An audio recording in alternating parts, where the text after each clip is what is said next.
नमस्कार मित्रांनो, मी किशोर माले स्वागत करतोय तुमचं टेक्निकल किशोर या चॅनलवर। मित्रांनो, अनेक मित्रांचे लोकसभेच्या इलेक्शनच्या पहिले मोदी आवास योजनेअंतर्गत घरकुल मंजूर झाले होते, परंतु त्यांना पहिले इन्स्टॉलमेंट मिळून नंतरचे जे इन्स्टॉलमेंट आहेत ते त्यांना अजून मिळालेले नाही। काही मित्रांचे तर घरही बांधून झाले, परंतु त्यांना पूर्ण घरकुलचे पैसे मिळालेले नाहीत।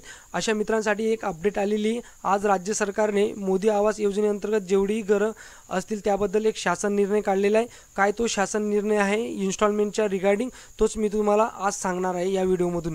तोवर जरी चॅनलवर नवीन असाल तर मित्रांनो चॅनल सबस्क्राइब करून घ्या आणि असाच राज्य सरकारच्या योजना आपल्या चॅनलवर आणत असतो। चला तर पाहूया की राज्य सरकारने मोदी आवास घरकुल योजनेअंतर्गत निधी वितरित करण्याबाबत आजचा शासन निर्णयामध्ये काय म्हटलं आहे।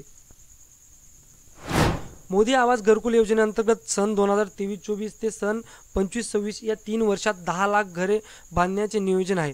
बघा, जे मोदी आवास योजनेअंतर्गत ते राज्य सरकारचं 23-24 आणि सन 2025-26 या 4 वर्षाच्या आतमध्ये 10 लाख घर बांधण्याचं लक्ष्य राज्य सरकारने मोदी आवास योजनेअंतर्गत ठेवलेलं आहे। त्यानुसार सन 2023-24 या वर्षाकरिता 3 लाख घरकुलांचे उद्दिष्ट आहे। त्यामध्ये जे 23-24 म्हणजे चालू वर्ष, त्यासाठी 3 लाख घरं पूर्ण करण्याचं लक्ष्य त्यांनी ठेवलेलं आहे। राज्य व्यवस्थापन कक्ष ग्रामीण गृहनिर्माण यांना देण्यात आलेलं असून त्याकरिता एकूण 37,088 कोटी एवढा निधी लागणार आहे। त्यापैकी जे 1260 कोटी ते आत्तापर्यंत राज्य सरकारने वितरित केलेले आहेत आणि त्यामध्ये 3 लाख घरकुलांचे हे लक्ष्य चालू वर्षाकरिता ठेवण्यात आलेलं होतं। त्यानंतर पुढे राज्य सरकारने काय म्हटले तर जी 1260 कोटी एवढी निधी आत्तापर्यंत निधी संचालक करण्यात आलेली राज्य व्यवस्थापन कक्ष ग्रामीण गृहनिर्माण सिडको भवन यांच्याकडे। तर मित्रांनो, आता ज्या मित्रांचे पैसे अटकले होते किंवा ज्यांना अजून घर बांधूनही पैसे मिळाले नाही, घरकुल पूर्ण झालं आणि त्यांची इन्स्टॉलमेंट सगळी अटकलीत, तर अशा मित्रांसाठी आजची एक अपडेट आहे।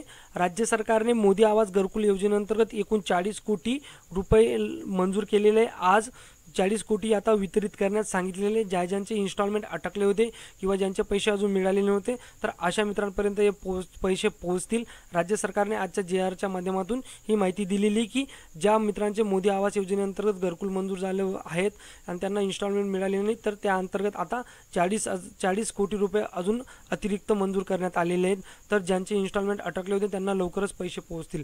तुम्ही याबाबत तुमच्या ग्रामसेवक किंवा रोजगार हमी सेवक असतो त्याच्याशी संपर्क साधू शकतात तुमच्या गावात किंवा ग्रामपंचायत लेवलला।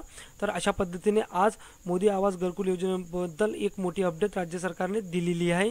ज्यांचे पैसे अटकले होते त्यांना लवकरच पैसे मिळतील। मित्रांनो, ही माहिती जास्तीत जास्त मित्रांपर्यंत फॉरवर्ड करा आणि अशाच माहितीसाठी आपले चॅनल सबस्क्राइब करायला विसरू नका। भेटूया पुढच्या व्हिडिओवर।